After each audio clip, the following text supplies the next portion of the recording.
Hello, and welcome to another NBA Slate review for Saturday, November 15th. Today was a wild day. I was pretty tilted that OG Anunoby got injured early because it made the Knicks just all nuke. Like Mikal Bridges, Josh Hart, Landry Shamet, Jordan Clarkson. I mean, it didn't end up being extremely important, but it was crazy. Then, yeah. Contests are still going on because of double OT in the Clippers game, but this was my best lineup. It's 26th in main. I mean, it's not over yet, so could still move a little bit, but whatever. Mentioned I like the upside on Fears and Alvarado. I just wouldn't play them together. I kind of went heavier on Alvarado today, which kind of sucked, but it's because I wanted the salary relief. Bridges was kind of just a filler for me. I mentioned yesterday Michael Porter Jr. I would have interest in him if he's low owned, and he smashed. Derek Queen, I like the upside, but he had such a terrible first half, man. And like 0 points and like three or four turnovers. I don't know. And Nick Claxton was like my stack with MPJ. The game stays competitive. Sadly, he didn't really do anything in 34 minutes. That's fine. And then Musa, we mentioned, was really good value. Then I mentioned Najee would start and play big minutes if PJ didn't go. And I like the upside on Harden as well, which I think I briefly mentioned, but didn't really put a lot of emphasis on it. And then we also saw Cade and Duran get rolled out, so played some Dennis Jenkins. Looking back on it, I think Jenkins was a pretty big mistake today because he took up a really important position in point guard while not offering like the biggest upside at 6,100. Like, I don't think Dennis Jenkins has like 50-point upside. So, with that being said, I think I played too much of it based on like the other values on the slate. I mean, obviously, you're not expecting like Fears, Kuzma, Reed Shepard. I don't even know who else knew, like Josh Hart, Mikal Bridges. Like, you're not expecting those types of games from all of those guys. Davion Mitchell too, but yeah, still I think I had way too much Dennis Jenkins, and that really hurt my upside. And then Mason Plumlee just played a lot less than I expected. He saw like 40 minutes from Musa or something. Yeah, I'll go over like a few more just to see the next one. I mean, I love VJ Edgecombe was under own 0.3. Yeah, I also mentioned Domantas Sabonis. Like yesterday, I said I was way higher in the Sacramento Minnesota game than the field because if it stays competitive, like these guys could smash, and we kind of saw that out of Domantas Sabonis, put up 55, and he did that while also doing basically nothing in the second half. So yeah. Anything else to recap? I mean, I was also higher on Davion Mitchell, and he finally had the good game. So yeah. I also think another mistake is Jalen Suggs. For basically the same reason as Dennis Jenkins, positionality, capped upside. And then Miles McBride as well. I was just kind of wrong on him. He didn't get the minutes that I thought that he would get. Like, even if Clarkson and Shamet didn't run so hot, I don't think McBride was playing like 36 minutes this game. And if you're projecting McBride for 30, like he's not even playable at 4,800. So that was a really bad miss by me. And then Brandon Williams is kind of annoying. I thought Williams was a really good play with AD and PJ out, but just got benched. Outplayed by Russell. So yeah. I don't even know what's going on today. Like, this Moswell guy is like just nuking everything. But yeah. Just get into it. I feel like this slate is kind of boring, but yeah. For OKC, we have Wiggins still out. Dort is questionable. and he missed a couple of games. But if Dort plays, it just makes the value look a little worse. We're probably going to see AJ Mitchell move back to the bench if Dort plays, and they're going to start Shea, Kaysen, Dort, Chet, Hardenstein, with AJ Caruso and Jalen Williams playing off the bench. I think this game has a lot of blowout risk, so it's pretty hard to get into anyone from here, and they're also like pretty priced up. I think Shea is fine at 10-7. Like, even in a blowout, Shea could smash. Like, we saw this here. Shea only played 20 minutes, put up 61. And on a small slate like this, that could be enough. I'll mention in a blowout, Jalen Williams will get extended. Like, we saw that in the Golden State game. 30 minutes from Jalen Williams. And he put up a big score. So, Jalen Williams is definitely in play from that standpoint. And wow, that is a crazy game from Isaiah Joe. I mean, I don't think you can expect this, but I think the slate kind of lacks for value, so it's mainly Jalen Williams that I'm interested in, but if you want to take a shot, I like Kaysen, Dort, Joe, AJ, like, it's fine with me. I don't I don't see the minutes upside on Hardenstein, and then I don't really see the minutes upside on Chet either in a blowout. Like, you can also get the script that like Chet nukes it when they blow them out. So like, I guess that's fine. Like, you saw 57 and 27 minutes here. So I think Chet and Shea are fine. And then Jalen Williams would get extended in a blowout, so he would look good in that case. Charlotte side, it's a back-to-back. We saw LaMelo return today, but I'm expecting him to sit the second half. And then you might see like Miles Bridges sit or something, or like Sexton, but not really expecting that. It's the same drill with everyone out, or with LaMelo out. You're going to see big minutes for Concanopal, big minutes for Bridges, more usage, big minutes for Zion James. And then Sexton's still not going to play like a huge amount. Low 30s, high 20s. He's still kind of hard to get to. It's a pretty bad matchup as well. So I'm just like not super interested in anything here except for the center. So Ryan Kalkbrenner missed today, and it was because he had a kid.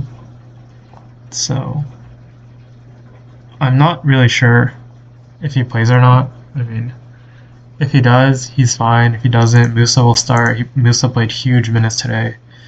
So I would be interested in Musa Diabate. And then I don't think Plumlee's in play. Just because he played 10 minutes. Yeah. Toronto side, it's a pretty solid matchup here. And it's not really easy to pick between the starters. The price is getting up there on like Scotty Barnes. But, I mean, these guys are pretty similar to me. I will say, quickly gets Nembhard. Nembhard's generally like a matchup that I'm concerned with. So I feel like that might be a slight bump down on Manuel quickly, but he's still fine. 7K. And the minutes are way up on Jakob Poeltl. 20, 25, and then 30. If you're expecting Poeltl to play 30, like, but he's definitely in play. And he gets like a really easy matchup. It's going to be against like Tony Bradley, Isaiah Jackson. So Poeltl's definitely in play. And then the three bench guys that'll actually play, Mamuklashvili and Shed, and then Colin Murray Boyles. He missed last game. It's kind of a 50-50 if he plays. But yeah, I think these three would be viable for value. I think Shed is probably your most optimal. Minutes aren't great on anyone else. And you saw 21 for Dick, but Barrett got into foul trouble. Saw 13 for Jacoby Walter and 6 for Jameson Battle. So wouldn't really go to those guys. It's mainly Mamuklashvili, Shed, and Colin Murray Boyles. If Murray Boyles is in. Indiana side, another massive blowout. So, I still like Siakam, I still like Nembhard. Neesmith got hurt last game, so I think Jarvis Walker starts in his spot. 5-7. I really like him at that price. He's going to play huge minutes. We saw him play 38 here. I think you can project him for like low to mid 30s. So good point per minute. I like him in that case. Again, I like Nemhard. I also like Pascal again. If Indiana's going to keep this game competitive, it's going to be those two. And I don't think Toronto's a bad matchup. And the other starters, you're going to see Jeremiah Robinson-Earl and Tony Bradley. Just because of the price and how bad value is, I'm fine with Tony Bradley, even though the minutes upside isn't really that high. Then you're going to see McCollum off the bench. He's not going to play that much. And then I still have interest in Jeremiah Robinson-Earl, man. Like, he played 27 minutes last game. And I would say that fantasy score is like an underperformance. Like, you could definitely see a big game from Jerry. Like, you saw it here. 24 minutes, 32 fantasy points. I think Jerry's probably one of the better values in the slate. Moving on to LA. Back-to-back here. Starters played really big minutes, but I don't think anyone rests. This price on Reeves is a bit high, even though like we saw him pay it off today. But I would rather just spend the extra for Luka. Like Reeves and Luka are playing massive minutes, 39 and 40. We saw the big game from DeAndre Ayton today, but I don't want to chase that, especially going from a matchup like old-ass Kevon Looney and Derek Queen to a matchup like Miles Turner. That kind of scares me off Ayton for tomorrow. And if people are going to chase him, I'm off of that. Rui is going to play big minutes. I think he's actually in play for value at this price. 5-5. Yeah. And then Marcus Smart too. I think that price is very reasonable in a slate like this. Then Vanderbilt's going to play a little off the bench. Not super interested there. And that's pretty much it. Milwaukee side. You could see Giannis hit the back-to-back. I'm not expecting that either. I mean, Giannis should smash here. I have a lot of interest in Giannis. And the price is back down on Rollins, so I guess he's fine. Miles is fine. We saw the big game from Kyle Kuzma today as he moved into the starting lineup. If Kuzma's going to start again, like, that's too cheap for Kyle Kuzma. I even mentioned him like off the bench. Like, he's too cheap here. But like, because his minutes were ticking up. But now he's a starter, which he played 34 in regulation this time. And I would argue the minutes are more secure. So I have no issue going right back to Kyle Kuzma tomorrow. And then Cole Anthony's fine. Price is not great. Yeah. Just mainly Giannis and Kuzma for me. Denver side, we got news. Braun is questionable. Braun is out. Cam Johnson's out, and Jokic is questionable. I think it's pretty 50-50 for Jokic. If Jokic misses, it's just a massive bump to Murray and Gordon. You're gonna see Valanciunas start for him. He would basically be a free square. And then I think you see Hardaway start for sure, and then one of Peyton Watson and Bruce Brown. So if Jokic plays, you probably get starters of Murray, Hardaway, Gordon, Jokic, and then one of Bruce Brown and Peyton Watson. I kind of think it would be Bruce Brown though. And then Valanciunas off the bench at that price is definitely in play. And then if Jokic misses, you get Murray, Gordon, Hardaway, Brown, Valanciunas. Then Peyton Watson would have to play a lot off the bench in that case. You might see Peyton Watson play small ball 5 to back up Valanciunas. You could see Deron Holmes get dusted off. You could see Zeke Naji get dusted off. But after Peyton Watson, like, you're gonna have to see minutes out of like Julian Strawther or Spencer Jones. I don't know who's playing more. It's actually Spencer Jones. But you're gonna see these two guys get some run, and I think they're interesting for value. And if Jokic is in, I like Jokic. Gordon's a little too cheap. And then I think Bruce Brown I would prefer to Tim Hardaway Jr. Minnesota side's also a back-to-back. I don't think anyone's going to sit. They're just too cheap.